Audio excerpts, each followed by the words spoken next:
¿De verdad McLaren es el coche que más va a cambiar en este 2021?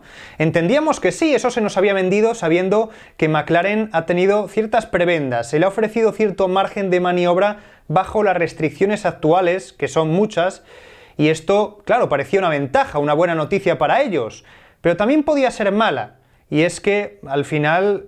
Vale, sí, buena en el corto plazo, pero también mala en el largo, porque otros equipos se centrarían mucho más en 2022 y ellos tendrían que obsesionarse con todos estos cambios que tenían que implementar en el coche de 2021, que no son pocos y que aunque nos cueste verlos, la realidad es que están ahí. La unidad de potencia Mercedes que da nombre a este nuevo monoplaza, MCL35M de Mercedes, ya les costaba gastar los 2 tokens que se le permite a todos los equipos empleados en ajustar este motor, que iba a causar cambios principales en la zona trasera del coche. Recordamos, único equipo supuestamente con chasis nuevo al 100%. Primer coche de Fórmula 1 producido en su conjunto en un entorno protegido por COVID-19. O sea que no es poca cosa. Y encima, con un piloto que llega como este, Daniel Ricciardo, aquí le vemos con su nuevo casco, la verdad es que no es ninguna broma McLaren este año, desde luego el equipo que más expectativas podía generar y que lo han demostrado con esta puesta en escena, pues un poco como nos tienen acostumbrados, ¿no? Las de McLaren siempre parece que las recordamos más que las de cualquier otro equipo y siempre estamos deseando que lleguen, insisto, además con esta dupla de pilotos, Lando Norris, Daniel Ricciardo, que yo creo que estamos hablando pues de las 3 mejores duplas ahora mismo de la Fórmula 1. Esta es la realidad. Yo creo que a pesar de que mucha gente en los últimos días me había preguntado, oye, ¿vais a hacer vídeo analizando el McLaren? Ya no está Carlos Sainz ni Fernando Alonso. Es cierto, después de 6 años, 4 de Fernando, 2 de Carlos, con pilotos españoles en McLaren, pues hombre, parecía que sí, que igual podríamos este año olvidarnos un poco más. En absoluto, ya os digo que McLaren para mí es uno de los equipos que más me ilusionan, que más tenía, no sé, ganas, incertidumbre por ver, porque también es un equipo que está de moda, que ha sido tercer clasificado del campeonato de constructores, que sabemos que está ahí, que está progresando muchísimo, por supuesto también era la primera presentación y eso siempre pues genera una expectación, pues al final muchas ganas, ¿no? Pero bueno, también yo creo que evidentemente nos dejábamos llevar por ese cambio fundamental del motor, de la unidad de potencia, Mercedes, cambios también aparejados a ese cambio principal, y de ahí también 2 tendencias que os invito a que veáis este vídeo un poco teniendo esas 2 tendencias en la cabeza, pensando en esas claves. Gente que pensaba que igual McLaren podía optar por un diseño muy parecido al de Mercedes el año pasado, no tan a lo bestia como Racing Point, se me entienda, pero sí, algo más parecido como un McLaren, un Mercedes naranja, o si no, quizás, ¿por qué no pensar que McLaren podía optar directamente por un continuismo absoluto? Sabiendo que les habían ido muy bien las cosas el año pasado, simplemente te centras en implementar esa nueva unidad de potencia sin tampoco obsesionarte mucho con los detalles, con lo que puedes ganar, con lo que puedes perder. Esas eran las 2 teorías. Ahora os invito a que con ellas interpretéis un poco mejor lo que vamos a ver a continuación. Sé que es complicado, sé que es casi como un juego de encuentra las diferencias porque tanto, bueno, en la decoración por supuesto, ¿no? Pero en todo en general es un coche que se parece muchísimo, pero aún así tiene varias particularidades que yo creo que merece la pena ver, desde luego. Vamos a verlas, empezando por supuesto, ¿no? Es que al final esta imagen yo creo que lo resume un poco todo, ¿no? Porque vemos lo parecidos que son el coche del año pasado y el coche de este año, y quizás la parte que más me ha podido a mí decepcionar, la parte de la trasera, donde se había dicho que incluso podían volver al 6.0, ¿no?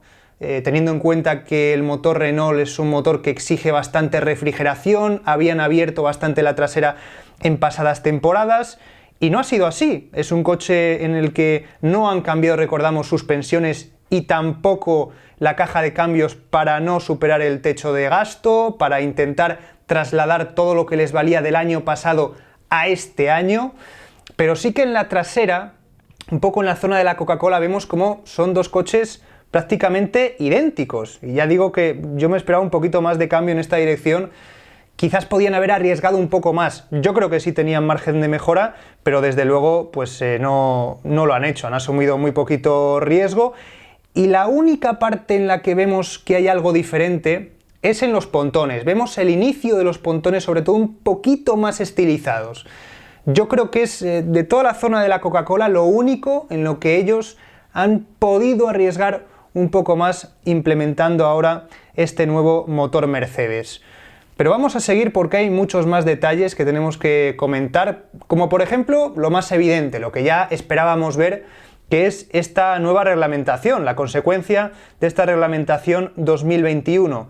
Ese suelo, un cambio que, bueno, pues como anticipábamos iban a ser formas más diagonales, esos agujeros para redireccionar el aire desaparecen completamente, recordamos, cambios intentando reducir la carga aerodinámica porque se mantienen los compuestos, es algo que había que hacer y que además me parece una solución bastante lógica, que no supone mucho coste para los equipos y que se va a conseguir lo que realmente se buscaba. Así que me parece un total acierto y bueno, tendremos que acostumbrarnos a estos nuevos suelos, está claro, pero ya empezamos a ver un poco la tendencia que próximamente veremos en el resto de equipos. Bueno, aquí esta imagen, ¿no?, con James Key, que yo creo que es uno de los baluartes de los que puede presumir, por supuesto, McLaren. Ya quisieran tener a otros equipos a una figura como James Key hablando, con Lando Norris, Daniel Ricciardo presente. De esta imagen simplemente destacar, fijarnos en el retrovisor. Ha habido pequeños cambios, ya os digo, variaciones muy sencillitas que yo creo que apenas requieren el más mínimo comentario. También, por ejemplo, bueno, aquí esta parte yo creo que es mucho más importante porque también va un poco en la línea reglamento 2021, ese espacio libre alrededor de la mitad inferior de los conductos de freno traseros, más sencillez en este año de transición, yo creo que es pues algo que simplemente viene con la nueva normativa y que iremos viendo, insisto, con el resto de equipos. Aquí también se ve un poco esa toma de aire de la que luego hablaremos, cambios en el endplate trasero, pequeñas variaciones. Y aquí una variación que yo creo que es un poco más evidente, el airbox. Pensábamos quizás que podrían reducir el airbox también por lo que os comentaba, ¿no?, de que requiere menos enfriamiento el motor Mercedes que el motor Renault, pero al final no podemos olvidar una cosa, estamos en el último año de esta normativa aerodinámica, el próximo año todo cambiará. Y la tendencia que hemos visto en las últimas temporadas es que el airbox se agranda, las chimeneas son grandes precisamente para poder comprimir un poco más los pontones. Las entradas de aire laterales vemos que siguen siendo bastante pequeñas y al final van los tiros por aquí. No hay muchos cambios al respecto porque sería tontería, insisto, hacer locuras en este sentido, ¿no? Aquí nos fijamos también en la zona del bullhead, que yo creo que es bastante similar a la del año anterior, pero sí que vemos un poco más de pronunciamiento en esa zona del dorsal, está un poco más hendido, ¿no? A los laterales el bullhead, parece que está un poco más elevado, ¿no? Y yo creo que también va un poco en consonancia con el cambio en el airbox, que pues tienes que cambiar esta parte para redirigir el flujo. También quiero destacar de esta imagen, es muy interesante y creo que no tenemos otra más de ella, son la parte lateral, ¿no? Pontones laterales del monoplaza, boomerang, deflectores laterales, toda la zona de los barboard tan trabajada históricamente en la Fórmula 1 reciente, ¿no? Esa zona central del monoplaza que yo creo que hemos alcanzado ya un punto de no retorno, ¿no? Porque ya es imposible casi trabajar más, obsesionarse más en esta zona que está tan ultra trabajada. Pues a pesar de eso ha habido algunos cambios, ¿no? Hemos visto cambios en el boomerang, yo creo que también, pues bueno, una parte en la que la aerodinámica estaba libre para trabajar en ella y se podía hacer algunas pequeñas modificaciones que pues ha aprovechado McLaren para hacerlas y que veremos a ver si otros equipos lo hacen, ¿no? Porque esto de mismos coches exactamente que el año pasado, quizás nos parecen pocos cambios lo que vemos en el McLaren, pero a ver en otros casos, ¿no? Y bueno, pues poco más que comentar. Yo creo que me gusta mucho la decoración, me gusta mucho esta imagen porque refleja un poco lo que es McLaren con, bueno, pues ese color papaya, ¿no?, que ya es tan identificativo de McLaren y que nos gusta tanto, porque es así. O sea, yo creo que la última etapa de Ron Dennis fue mala en cuanto a lo que el marketing se refiere, ¿no? No quería cambiar el color del coche, se negaba a una serie de yo creo que afrontar unos cambios que había que hacer y el color papaya le viene que ni pintado ya desde 2018, perdón, nos vamos acostumbrando ya a este coche. Bueno, por supuesto el color azul es exactamente igual que el del año pasado. Y únicamente también destacar ya, para ir terminando, el cambio en el morro, que diréis, ¿es el mismo que el del año pasado? Sí, pero el mismo que la última versión que vimos el año pasado, porque este morro se cambió mucho del Gran Premio de la Toscana, me parece que fue al final, fue este mismo morro, un morro más estilizado, más estilo Mercedes. Yo creo que es en lo que más han podido trabajar para copiar el diseño de Mercedes, que es la parte más importante porque es en la primera, ¿no?, que puede tocar el aire. Entonces yo creo que esta parte sí que ha requerido muchas obsesiones y quebraderos de cabeza para ellos. Lo anticiparon precisamente para no tener que gastar los tokens ahí, poder centrarse en el motor, pero yo creo que eso también implica mucho esfuerzo que ha venido desde atrás, que quizás no vemos en otros equipos y en este caso sí. Hay mucho de este coche que se vino trabajando ya la pasada temporada y eso no podemos olvidarlo, ¿no? Mucho de este coche, pues prácticamente desde marzo ya del año pasado se estaba ya pensando, trabajando en el coche y empezaban a llegar esos datos, esas informaciones, recopilaban como podían información de cómo sería ese nuevo motor Mercedes para implementarlo de la mejor forma posible en el coche. Y bueno, pues al final el resultado es este, una pareja de pilotos, Daniel Ricciardo, Lando Norris, que insisto, yo lo decía al principio, me parece de las mejores de la Fórmula 1.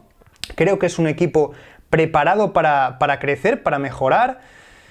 Seguramente, pues bueno, no tienen demasiados argumentos por lo que hemos visto en cuanto a coche, muchos cambios, pero es que tampoco los necesitaban. O sea, tenían un coche tan sólido, tan bueno la pasada temporada para conseguir, como recordamos, pues bueno, por lo pronto una segunda posición en el Gran Premio de Italia, que Carlos Sainz estuvo a punto de ganar la carrera.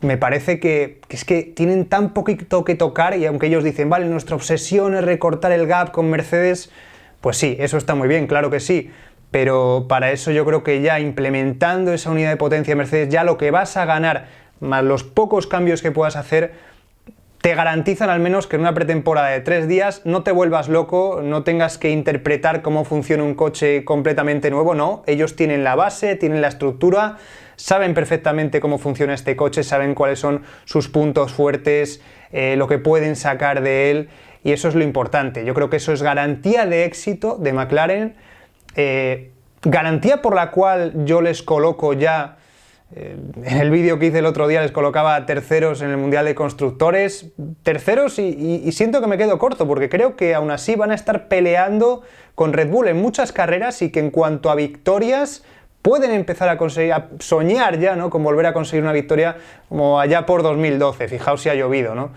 Tengo muchas esperanzas positivas, tengo muchas ilusiones depositadas en McLaren en esta temporada especial para ellos, primera de nuevo con motor Mercedes. Yo sé que algunos estaréis pensando, para este viaje no hacían falta alforjas, es que al final es volver a lo de siempre, es como volver con tu ex, ¿no? Después de haber dejado a tu anterior pareja, pruebas con otras y descubres que la que te gustaba era la primera.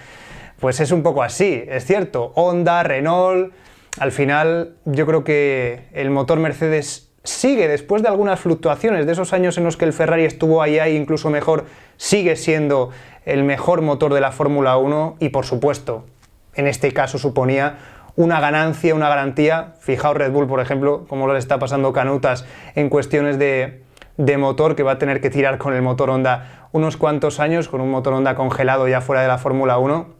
Así que bueno, pues creo que esto es muy positivo para McLaren, lo que hemos visto. Lógicamente, pues a ver, fuera inventos, no haber tampoco grandes implementaciones, revoluciones, cosas de las que hablemos y que revolucionen la Fórmula 1 este año, insisto, poco de lo que hablar, pero sí cambios muy meticulosos, cuestiones muy puntuales que al final conviene desgranar en estos vídeos. Y yo tengo la duda de qué pensáis vosotros. ¿Creéis que McLaren va a hacer las cosas bien este año? ¿Va a conseguir mejores resultados incluso que en 2020? ¿Conseguirá victorias? ¿Conseguirá victorias? Ojo, yo quiero que os mojéis. Yo digo que sí. O sea, yo lo tengo bastante claro porque después del buen trabajo que han venido haciendo desde 2019, que encontraron ya un poco esa base sobre la cual crecer y que ha sido copiada por otros equipos, ahora con el coche que tienen, con lo que pueden ganar con respecto a otros que apenas van a cambiar, con la garantía de esta dupla tan competitiva, Lando Norris, Daniel Ricciardo, que yo sigo pensando que, aunque no esté tan de moda como ya por 2014, es uno de los 5 mejores pilotos de la parrilla, van a volver a conseguir victorias en la Fórmula 1. Estoy convencido. ¿Y vosotros qué pensáis?